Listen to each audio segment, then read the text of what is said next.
সাবধান, আমার মনোনীত ব্যক্তি যারা তাদের কোনো চিন্তা নেই, কোনো ভাবনা নেই। সুবহানাল্লাহ। তাহলে পরে দুই প্রসঙ্গ দুই জায়গায়। আল্লাহ নিজে গার্জিয়ান, নিজে অন্ধকার থেকে আলোর দিকে নেবেন যারা ঈমান আনছে। আল্লাহ পাক নিজে উনি। আল্লাহ বলেন আমার মনোনীত কিছু ব্যক্তি আছে যারা নাকি হাদিস শরীফের মধ্যে আল্লাহ হাদিসে কুদসির মধ্যে আল্লাহ পাক ঘোষণা করেন যে এমন ব্যক্তি পৃথিবীর বুকে আছে যারা নফল ইবাদত বন্দেগী জিকির করতে করতে, নামাজ পড়তে পড়তে অথবা কোরআন শরীফ তেলাওয়াত করতে করতে এমন একটা পর্যায়ে পৌঁছিয়া যায় যখন আমি আমার বান্দাকে আমার প্রিয় ভক্ত বানাইয়া নিই। মা ইয়াযালু আবদি ইয়াতাকাররাবু ইলাইয়া বিন-নাওয়াফিল হাত্তা আহাব্বতু ফাইজা আহাব্বতুহু ফাকুনতু সামউল্লাযী ইয়াসমা'ু বিহি ওয়া বাসারুল্লাযী ইয়াবসুরু বিহি ওয়া ইয়াদুল্লাযী ইয়াবতিশু বিহা ওয়া রিজলুল্লাযী ইয়ামশি বিহা। এটা আল্লাহর মনোনীত ব্যক্তি যারা, তাদেরকে আল্লাহ পাক বলছেন তারা এমন ভাবে পৌঁছে যায় ইবাদত করতে করতে আল্লাহ পাক তাদের প্রিয় ভক্ত বানায় নেন। তাদের হাত, কাঁধ, চোখ, যে হাতকে ধরে, যে পা দিয়ে সে চলাচল করে, আত্মার জগতে আল্লাহর কুদরতের সাথে একটা মিল হয়ে যায়। সুবহানাল্লাহ। কবি পানাইছেন হাদিস শরীফ আছে। তাহলে পরে এখানে তাকসিম করা হয়েছে বেলাদ বিল মালামত, বেলাদ বিল দারাসাত, বেলাদ বিল দারায়াত, সুগরা এবং কুবরা। তরিকতের রাস্তায় আমাদের আলাপ আলোচনাগুলি বুঝতে একটু কষ্ট হওয়াটাই স্বাভাবিক। যেমন কোরআনুল কারীমে একটা আয়াত শরীফ আছে, ইন্নাল হাসানাতি ইউযহিবুনা সাইয়্যাতি যালিকা যিকরা লিয-যাকিরিন। ভালো কাজগুলি মন্দ কাজগুলিকে মিটাইয়া দিবে, নেকের কাজ করেন, গুনার কাজগুলি মিটিয়ে দিবে। এই মর্মে যতগুলো আয়াত শরীফ আছে, যতগুলো কথা আছে কোরআন হাদিস শরীফের মধ্যে রিলেটেড, যতগুলো হাদিস শরীফ কোরআন শরীফ আয়াত আছে, এগুলো দিয়ে আপনি 1 ঘন্টার একটা বক্তৃতা সাজাইতে পারেন না? এটা একটা টপিক্সের উপরে বক্তব্য হয়, একটা টপিক্সের উপরে বক্তব্য দিলেন, বায়াতের উপরে বক্তব্য দিলেন, জিহাদের উপরে বক্তব্য দিলেন। তাহলে এইটা রিলেটেড সম্পর্কিত কোরআনুল কারীমের আয়াত শরীফ আনলেন, হাদিস শরীফের আপনি আনলেন, আনার পর 1 ঘন্টা একটা বক্তব্য আপনি রেডি করলেন, একটা বক্তব্য আপনি দিয়ে আসলেন। এটা হলো আলাদা এক জিনিস। আর আমরা যে জিনিসটা বলি, একটা আয়াত শরীফকে টান দিয়ে নেয়া, ওইটার অন্য একটা কাজ আমরা মিলাই, সেটার সাথে তার জীবনের একটা পরিস্থিতি আমরা মিলাই, সেই কর্মে মানুষটা সামনে আগামী দিনে তা আমাদের মিল করতে হয়। রূহের জগতে, আত্মার জগতে, কলব জগতে সেই কাজগুলি আমাদের করতে হয়। এটাকে অ্যাপ্লাই প্রুফ বলা হয়, ফলিত প্রমাণ আমাদের করতে হয়। অতএব এই বক্তব্যটা একটু কঠিন হওয়াটাই স্বাভাবিক। কথা কি বুঝিয়ে পারছি? তাহলে সবাই বড় শিক্ষিত হলে এই কথা ধরতে পারবে না, তার কারণ অনেকটা জ্ঞানের দরকার। তরিকতের রাস্তায় সব কথা সে বুঝতে চায়।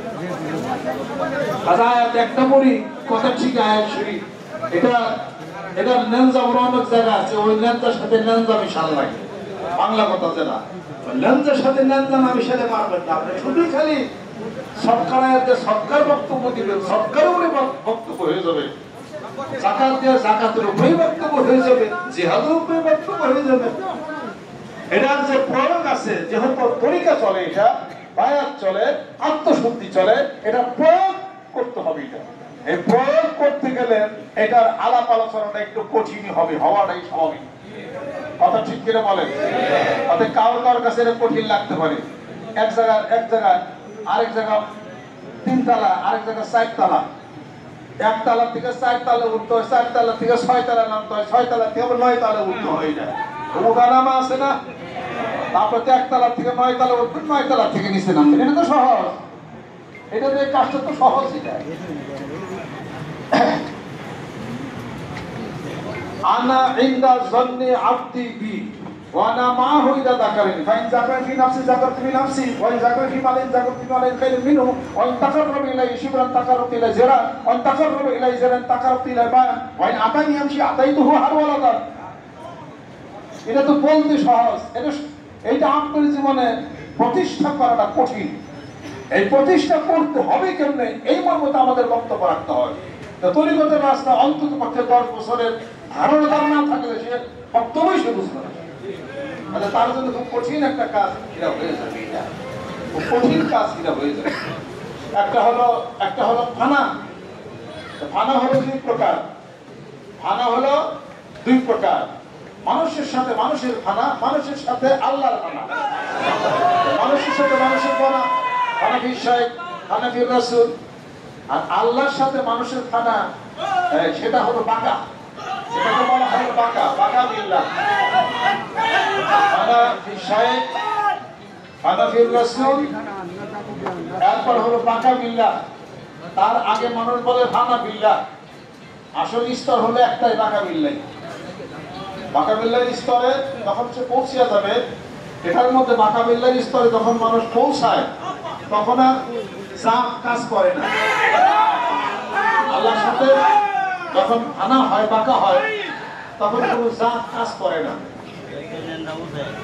একটা হলো জাত, আর হলো সিফাত। সিফাতের তাআল্লুক হলো মানুষের সাথে, জাতের তাআল্লুক হলো আল্লাহ পাকের সাথে। যে তরিকতের রাস্তার হিসাবপত্র যে খেয়ালি করতে পারবে না, সে তো জিহাদের বক্তব্য সোজা বুঝবে, এই বক্তব্য তার জন্য কঠিন হয়ে যাবে। এই বক্তব্য বুঝতে গেলে অবশ্যই তার সাধনার দরকার। তার এটা মানুষ এমন একটা স্তরে পৌঁছায়, সে তখন নিজের অস্তিত্ব তখন সে হারিয়ে ফেলায়। নিজের অস্তিত্ব হারিয়ে ফেলেই তো মনসুর হালাল পৌঁছে দিতে নিজের অস্তিত্ব হারাইছে, বলছেন যে আনাল্লাহ, আনাল হক, আনাল হক, ওটাই দাবি করা নাই, কিন্তু তার অস্তিত্ব সে হারিয়ে ফেলছে। এটা নিয়ে সমাজে কত কিছু হইল। শরীয়ত অনেক কিছু দলিল দেওয়া যায়, আধ্যাত্মিক জগতে বোঝানো খুব কষ্ট, খুব কঠিন, এটা খুব কঠিন। এটা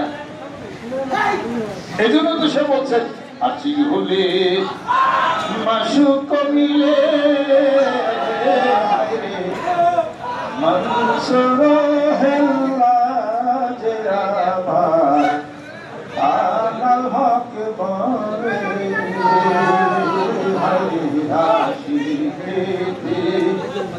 মাসুক মিলে হায়রে মনসুর হেল্লা যে আমার আনাল হক বলে দরে সেই মতো আহাসি যারা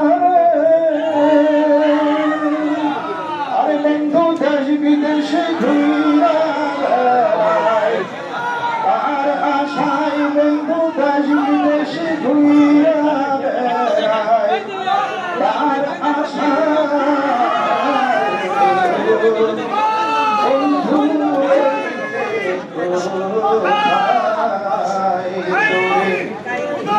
দেখিলে বন্ধু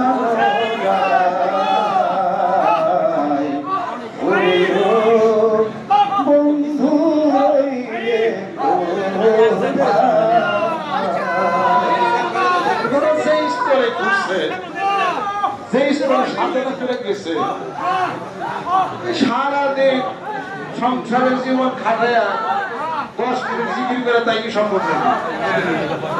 তাই কি সম্ভব? তুমি কুয়ার কি আস দুনিয়া সুদাবাস বহন করে কে বা সিদা সুদাবাস।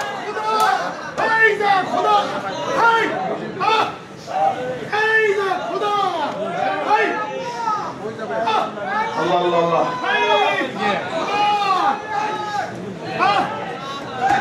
আল্লাহ শেখ আল্লাহ পাগলেরা কোন কোন সবক গেছে? প্রথম সবক নফিয়াসবাদ, দ্বিতীয় সবক 12 তসবিহ সবক, আজকে হলো হাফসে সবক। এই সবক কি করেন না? 12 তসবিহ সবকে সুলতানুল আসকার পর্যন্ত যাই হয়, তো সুলতানুল আসকারে জারি হয় নাই, হাফসে সবক কি করেন? তার লাইনে তো বুঝি না, সবক খালি পাল্টালে শুধু খালি হয়। অল্প করে পড়ো, বেশি করে লেখো, বেশি করে ঘষো। অল্প অল্প পড়ে যদি তার রিসার্চ যদি করা হয়, ও অল্প সে বহু দূর যাইতে পারে। অনেক 3 বস্তা আম খালসি দিয়ে কটা খেয়ে পারেন? একটা 2 আম খেলে পেটে ভালো হবে, হজম হবে। এত একসাথে আপনি লোড কোলাইতে পারবেন না। এটা লোড, এটা কোলাম জানা। এটা শুধুই প্রথম আর দ্বিতীয় সবক যদি একটা মানুষ যদি করে তার সুলতানের আস্কার পর্যন্ত যায় হয়। এই সবকের হালাতগুলি গতকাল ঘেটে গেছে, এ পর্যন্ত হালাত ওইটা না হলে পরে কেন আপনি দ্বিতীয় সবক আপনি পাত্তা দিবেন? আপা বলছেন না একটি বাতির আলো হলে ধরার প্রদীপ জ্বলে, আর একটি মানুষ হলে বিশ্ব ধরা চলে। তাদের অর্থ কি দেয়? আপনি নিজে একটা সৈনিক হন সেদিকে। আপনি যদি একটা মানুষ সৈনিক হন তাহলে একটা মানুষই আপনার অনেক দূর পর্যন্ত আপনি কাজ করতে পারেন। মাথার উপরে একটা বাতি না, একটা স্যার না, আলো হয়েছে না।